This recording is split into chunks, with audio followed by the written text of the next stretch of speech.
Imagine pulling up a stock ticker, just doing your daily check, and seeing two professional analysts looking at the exact same data, but one says the company's worth $60. Right. And then the other one says, no, it's going to 161.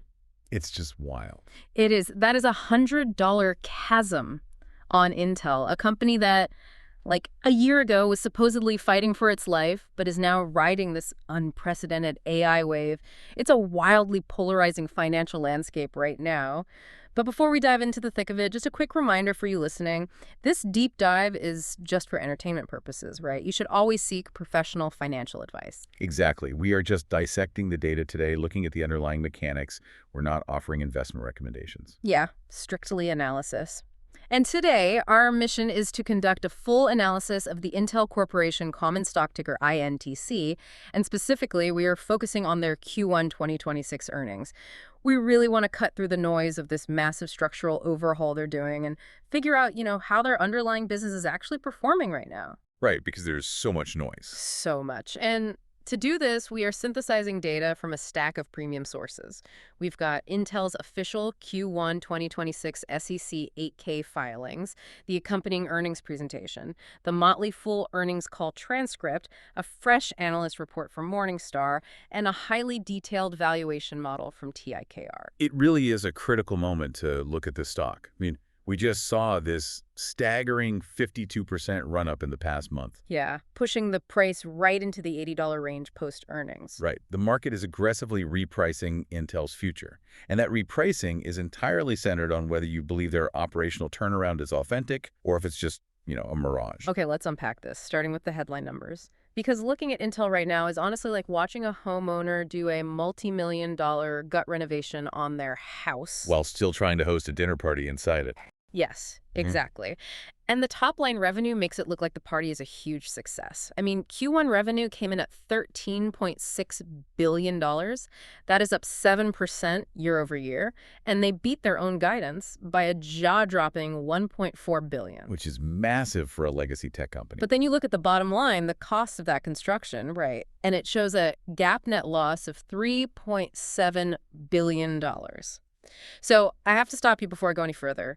How does a company beat their own sales targets by over $1 billion, but still manage to lose nearly $4 billion in a single quarter? Well, it looks completely contradictory until you separate the accounting mechanics from the actual, manufacturing heartbeat of the company. Yeah. That $3.7 billion GAAP loss, it was driven almost entirely by $4.1 billion in restructuring and other charges. Okay, so paper losses. Essentially, yeah. Yeah. To understand what is actually happening on the factory floor, Yeah. you have to look at the non-GAAP numbers, which strip away all these one-time accounting hits. Hold on, though. Companies love to wave the non-GAAP wand, right, to hide expensive strategic mistakes. Why should we trust the non-GAAP number here? Wall Street doesn't just forgive a $4 billion miss because you label it an accounting adjustment. How much of that is real operational failure versus just math on a spreadsheet? I get the skepticism, but it is genuinely math on a spreadsheet here, even though the optics are terrible. Let's break down that $4.1 billion charge.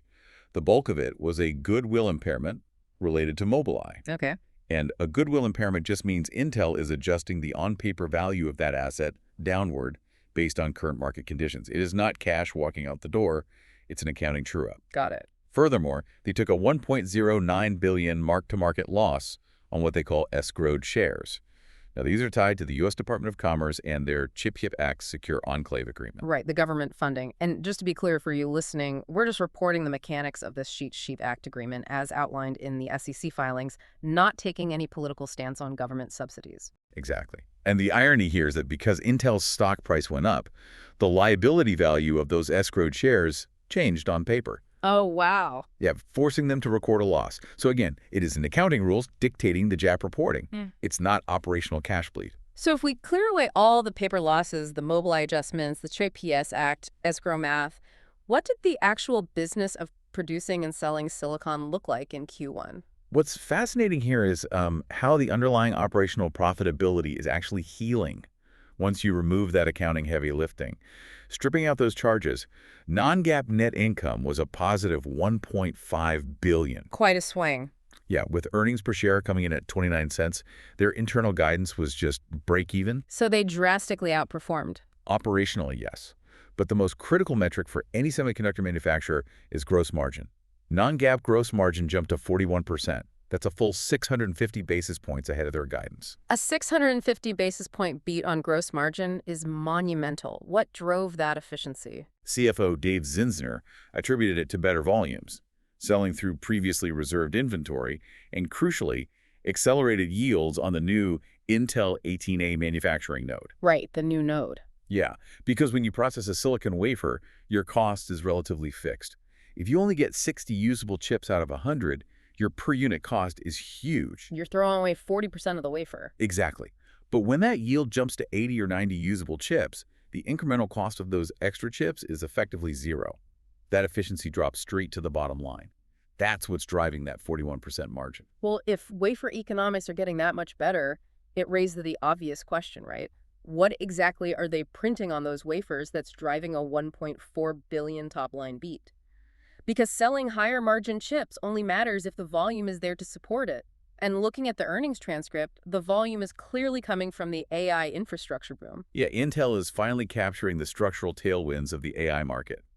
The CEO noted that AI-driven businesses now represent 60% of Intel's total revenue. 60%. And that specific segment grew 40% year over year. To understand the mechanics of this growth, we have to look closely at the data center and AI segment, which they call DCAI. That surged 22% to $5.1 billion. So what is the specific catalyst inside DCAI? Because for years, the narrative has been that parallel processing was all that mattered, leaving CPUs in the dust while AI accelerators like NVIDIA's GPUs just took over the data center entirely. Well, that narrative was accurate for the generative AI era, right? Which relied heavily on inferencing and parallel processing. Right. But the industry is rapidly shifting toward agentic AI. Right. And an AI agent doesn't just retrieve information or spit out a text response. It executes complex, multi-step tasks. It interacts with various software environments, makes sequential decisions, triggers physical actions. Which requires complex sequential logic work. Precisely. And sequential logic work requires robust CPUs. In the early days of the AI boom, data centers were building servers with a ratio of about 1 CPU for every 8 accelerators. So 1 to 8. Yeah. But because of the logic demands of agentic AI, that ratio is structurally changing. It is moving from 1 to 8 toward parity, 1 to 1. Here's where it gets really interesting. Because if agentic AI requires a high-performance CPU for every single accelerator, Intel is suddenly inserting itself right back into the most lucrative hardware stacks on the planet. And the sources provide undeniable proof points of this shift. Intel's new Xeon 6 processor was explicitly selected as the host CPU for NVIDIA's DGX Rubin NVL8 systems. So NVIDIA actually requires Intel's architecture to host their most advanced AI systems. They do. And on top of that, Intel highlighted a multi-year collaboration with Google to develop custom ASIC chips, specifically infrastructure processing units. Google is designing custom silicon, and Intel is partnering to develop and manufacture it. And how big is that ASIC business? Oh, that business alone has doubled year over year and is now generating a $1 billion annual run rate. Wow. I mean, selling high-margin AI accelerators and custom silicon to Google is a phenomenal growth engine. But Intel's foundation is still built on consumer hardware, laptops, desktops.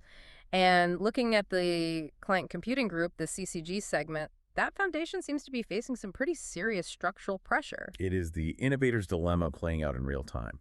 The legacy cash cow is getting squeezed. CCJ brought in $7.7 billion in revenue, and they noted that AI PC revenue grew 8% sequentially. Which, on the surface, looks healthy. Right. But then CFO Dave Zinsner raised a glaring red flag on the call. He warned that the full-year PC unit total addressable market, the TAM, is actually expected to be down low double digits. How do we reconcile that? How can AI PCs be the hottest consumer product on the market, but the global PC market itself is shrinking by double digits? It really comes down to market share versus overall market size. Intel is absolutely dominating the premium segment right now. AI PCs now represent over 60% of Intel's client CPU mix. So they are successfully upselling consumers to their most advanced higher margin chips? Yes, but the pie itself is shrinking. Right. If we connect this to the bigger picture, the broader PC industry is getting hammered by macroeconomic headwinds. The transcript specifically details industry-wide component shortages and rising input costs, particularly for things like memory, wafers, and substrates. So Intel is caught in a vice. They have a brilliant product mix with the AI PC chips, But consumers and enterprises are delaying their refresh cycles due to inflation. Simultaneously, the raw materials required to build those computers are getting way more expensive. Exactly. And Zinsner was exceptionally clear that this dynamic will compress their margins in the second half of 2026. It's essentially like successfully convincing the market to buy your most expensive high-margin premium tires, but then realizing global auto sales have dropped 15%. That's a great way to put it. You're getting a bigger piece of a much smaller, more expensive pie, and this shrinking consumer cash flow is happening at the exact moment they need an absolute ocean of liquidity to fund their manufacturing ambitions. Which brings us to the most capital-intensive endeavor on the planet, the Intel foundry business. Building advanced chip fabs requires staggering amounts of cash, and the math on their cash flow statement is honestly sobering. Let's look at those numbers, because they are brutal. Intel generated $1.1 billion in operating cash flow this quarter. Okay. But their adjusted free cash flow was negative $2.0 billion, the culprit. They spent $5 billion on growth capital expenditures in a single 90-day period. $5 billion. It's hard to even fathom that much cash going out the door. And furthermore, the foundry business itself posted an operating loss of $2.4 billion. With the PC market squeezing their core revenue, is this massive cash-burning bet on the foundry actually sustainable? Or are they just digging a multi-billion-dollar hole? Well, if you judge the strategy solely by the current operating loss, it looks terrifying. But if you look at the operational milestones outlined in the 8K, the strategy is bearing fruit. Okay, how so? First, Intel foundry revenue was actually up 16% year over year, hitting $5.4 billion. Top-line demand is clearly there. The heavy CapEx is a direct result of ramping up the Intel 18A node at an unprecedented speed to meet that exact demand. But the truly staggering capital move wasn't just the 18A ramp-up. It was the strategic move they made in Ireland. Intel spent $7.7 billion in cash and took on $6.5 billion in new debt to buy back a 49% equity interest in Fab 34, their joint facility. I need you to explain the logic here. Why would a company bleeding $2 billion in negative free cash flow take on $6.5 billion in debt just to buy back half of a factory they already operated? To understand that, you have to look at the original joint venture like a high-interest construction mortgage. Yeah. Intel partnered with the private equity firm to share the initial, extremely high-risk capital burden of building Fab 34 in the first place. Okay. Now that the factory is built, it's operational, it's hitting its stride, the asset is essentially de-risked. So they are buying out the partner to keep the profits. Exactly. Prior to this buyout, Intel was projecting a non-controlling interest deduction of about $1.1 billion a year in 2027 and 2028.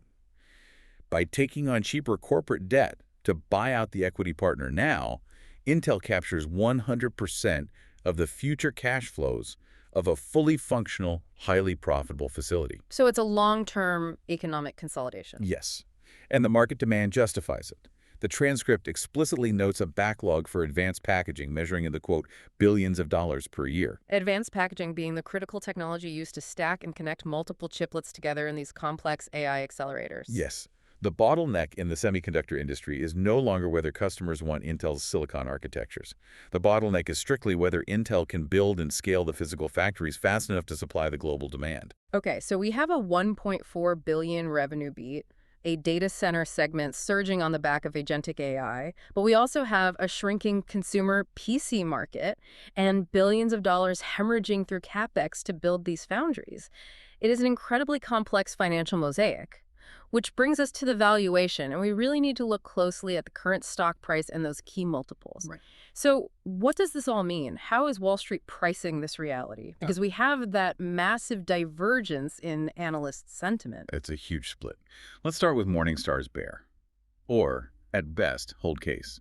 They peg the fair value of the stock at $60. With the stock currently trading in the $80 range post-earnings, Morningstar is essentially saying the market has lost its mind. What is the fundamental basis of their skepticism? Morningstar acknowledges the stellar quarter, but their model weights the structural risks heavily. First, they are deeply concerned about Intel's high exposure to the low-growth PC market we just talked about. Makes sense. Second, they model intense ongoing server competition from AMD and ARM-based architectures eating into future margins.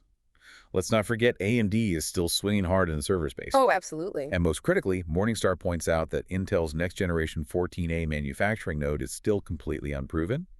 So Morningstar's verdict is cautious, the turnaround is promising, but the execution risks over the next 3 years do not justify an $80 price tag. So that is the show me the proof before I pay a premium argument. Exactly. But then we have the TCAR valuation model, which sets an intrinsic value of $161.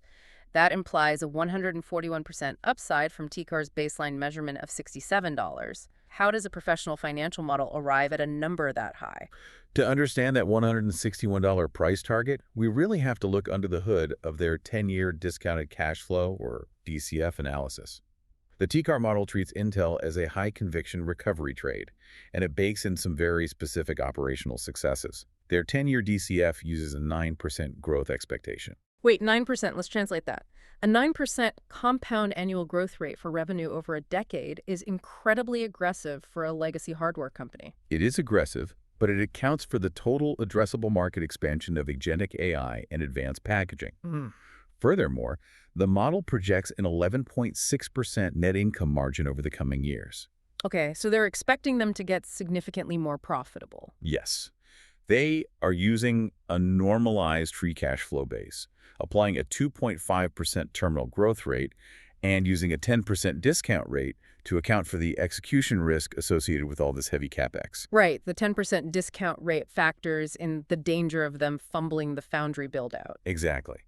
But even with that discount rate, when you run those specific parameters, the 9% growth, the free cash flow base, the 2.5 terminal value through the DCF, the calculated intrinsic value lands right at $161. But for that math to actually materialize in the real world, several operational dominoes have to fall perfectly, right?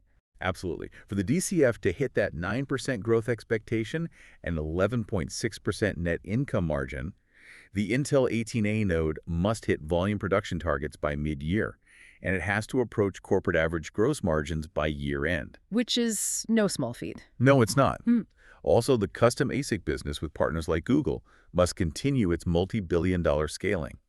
And the data center and AI segment must sustain double-digit sequential growth to offset the sluggish PC market. Furthermore, if you look at the PE ratio, it provides a fascinating context. We are looking at a forward multiples environment where Intel is actively trying to compress its PE ratio back toward its 5-year average. Yeah. And they're trying to do that by radically expanding its earnings base rather than just relying on stock price momentum. Right, because if earnings shoot up, the PE comes down, even if the stock price stays high.